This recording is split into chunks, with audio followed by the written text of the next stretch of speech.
মানুষের অ্যাকশন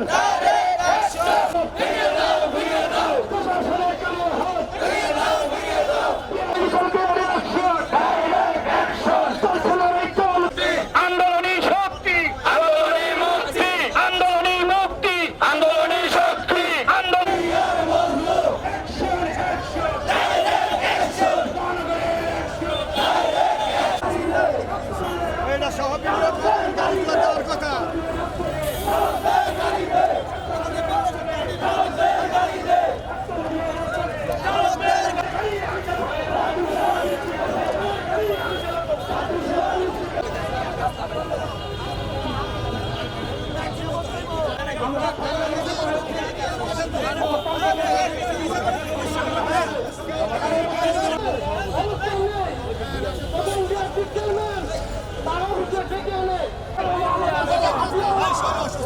অসুস্থ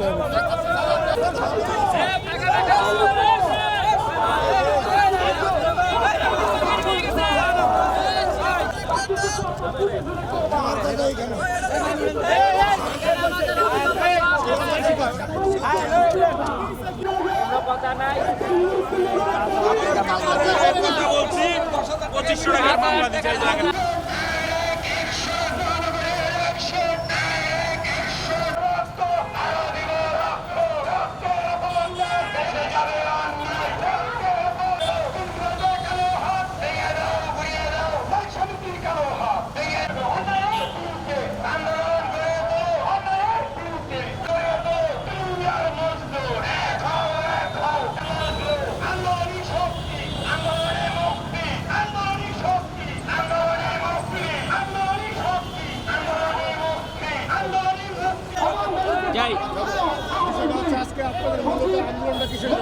আমাদের আন্দোলন 2007 সালে সরকার ঘোষিত রেজুলেশন অনুপাতে সিএনজি চালকদের কাছ থেকে দুইটা ব্যাংকের মাধ্যমে সরকারে 5000 গাড়ি চালকদের নামে রেজিস্ট্রেশন ব্লুবুক প্রদান করছে।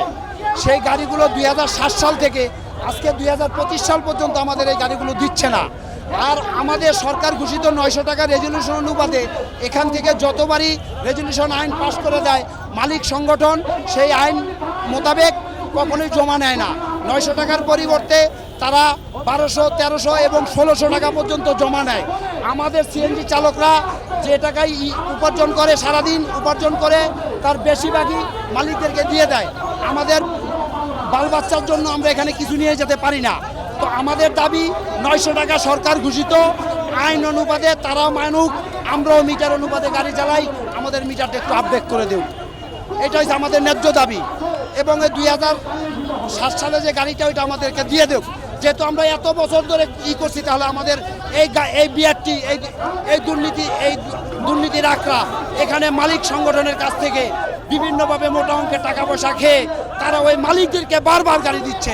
আমাদের 7000 গাড়ি 5000 গাড়ি পাস হওয়া সেই গাড়ি আমাদেরকে দিচ্ছে না। তাহলে আমরা কিভাবে চলি? আমাদের আন্দোলনটা এই দুর্নীতিবাজ, দুর্নীতি দালাল, এই নৈরাজ্যবাদী বিআরটি এইটা আমরা চাই না। আমরা এই সমাজ পরিবর্তন করতে চাই, এই দুর্নীতি মুক্ত এই বিআরটি ঘোষণা করতে চাই এবং আমাদের গাড়ি দিয়ে এই বিআরটির কলঙ্ক মোচন করুক। কারণ আমাদের যদি গাড়ি না দেয় তাহলে আমাদের কাছ থেকে রাষ্ট্রীয় কেন ব্যাংকে টাকা নিল? বিআরটি এর কারা জড়িত? আমার এই বিআরটি এর ঊর্ধ্বতন কর্মকর্তা সবাই এর সাথে জড়িত।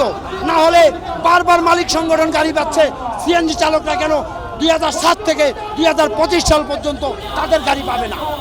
এইটা আমাদের রাষ্ট্রের কাছে এবং বিবেকবান জনগণের কাছে আমাদের প্রশ্ন যে আমাদের গাড়ি কেন আমরা পাচ্ছি না।